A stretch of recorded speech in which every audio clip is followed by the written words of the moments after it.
Sailor's Abyss.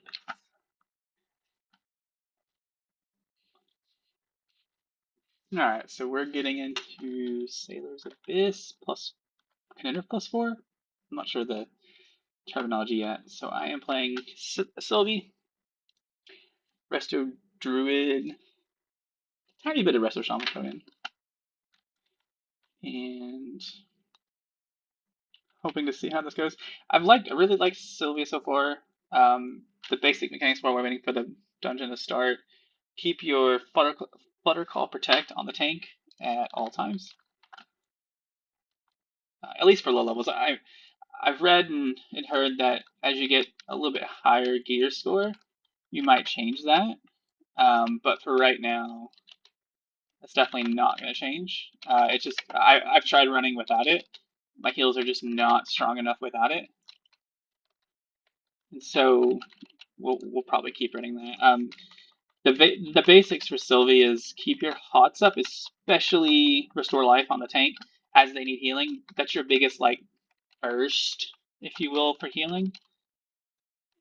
For your normal like non cooldown based rotation. Um, and so I just keep going with that.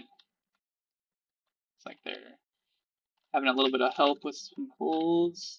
This I've done this on once, but it was on like the quick play, so I haven't really done a lot. I am gonna pop my cooldown here just to be safe. So my favorite cooldown is Life Pedal. You get it really early on. I think I should start with it. You pop that up, and it helps a ton with healing. So anytime I get somewhat worried about healing, I'll pop up Life Pedal. The other big healing cooldown is Heart Bloom, at least that I have. I think there's I think there's one kind of AoE heal that I don't have yet, or at least a ring that increases healing that I don't have quite yet. And so I should get that soon. I, I just dispelled that debuff. There was one dungeon, I think it was a spider one, where if you didn't dispel it, like it would really do a ton of damage. So now anytime I see any dispels, I automatically hit it as soon as I can, and that seems to be very healthy for some of the stuff. Um, the DPS for rotation, I'll go over real quick, because I just launched those shrooms in there, which did a little bit of damage. I'm still working on learning the rotation, to be honest, right now. Basically, you always want to keep down your prickly vine, which spawns this little vine thing back here in the back right there. That will do constant damage. You want to spam that on cooldown, because when they drop, it'll spawn one of these mushrooms that'll walk by you, and those mushrooms you can send them all to do AoE damage, which is what this shroom explosion does. And so I don't actually know what this debuff does. Oh, it's just a damage and slow. So as soon as I can spell it, I will. As far as difficulty, when I first started playing Sylvie, it was real. I felt like I could not keep up with healing, and then I kind of learned how to do it. And especially once you unlock talents, which I'll try to remember to show at the end. Don't quote me on that though. It really helped a ton. Like right now, we're not really taking too much damage, so I'm just throwing stuff at it. Just spawning my prickly vines whenever I can on cooldown. Launch some stuff. And like I know I don't just toss my little. This is like a really weak kill. I usually only keep this on the tank and maybe one other person, because by rule of thumb I try to keep two of these butterflies available so I can use my restore life ability, which I'm learning is extremely helpful to do. Looks like they're going. All right, so now I'm gonna pop my life pedal because we start taking a ton of damage. And then whenever you do cast the two restore lives back to back, it does recall all of your butterflies. So just be aware of that. That you will have to recast out your pink butterflies. Like I said, rule of thumb: one on the tank, maybe one. If it's small AoE damage, which I haven't really experienced a ton of that yet, I may have the butterflies on each person because you can just have one like very minor healing on each person. I typically don't do that though.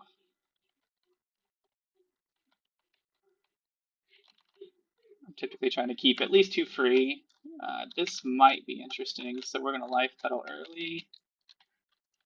I'm gonna throw my mushrooms in there. See, I just immediately up that damage. I'm gonna drop aggro. So her movement speed ability also drops aggro.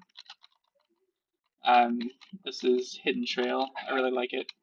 It does, especially right there, whenever I did a lot of damage all at once, I dropped aggro. I don't think I would have actually stolen aggro. I don't think I was, but just in case, I do that to make sure that I don't. I try not to make my tank's job harder than it is. I plan to. I will try tanking later on once I really get to know the dungeons. I I have the utmost respect for anybody who tanks, especially early on. It can be extremely difficult compared to the. I mean, it's like it'd be really hard to do. Like I would probably run the quick play before I went into any other contender stuff just to make sure I understood the dungeons, because especially this one, which is time, which we are doing actually extremely well on time. This group is very good with their um, DPS and whatnot. It's like right here, kind of taking minor damage, so I pop my little heal on everybody. I'm not using restore life right now, so I'm kind of just letting everyone heal up slowly. And so everyone's healing up a little bit. So we're gonna we could probably just do this pack and then boss, and I think we're done. We've still got 5 minutes. The one thing about this boss is when she jumps off over the ledge and tries to cast her ability, you have to click the pole to quote unquote anchor yourself to the pole. Otherwise, you will get pulled off and you will instantly die, and that would be very bad. Of course, for this boss.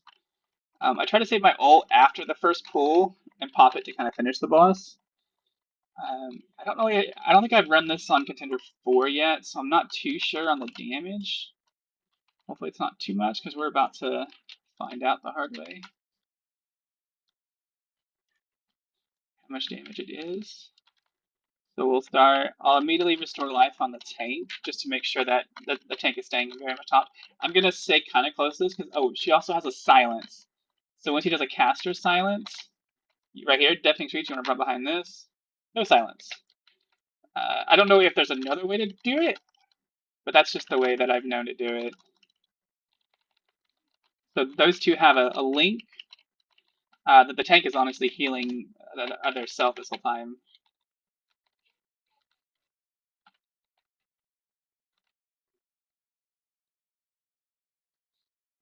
And so this is the pool. We're all chained. I don't know where my chain's going, but I think that's mine possibly.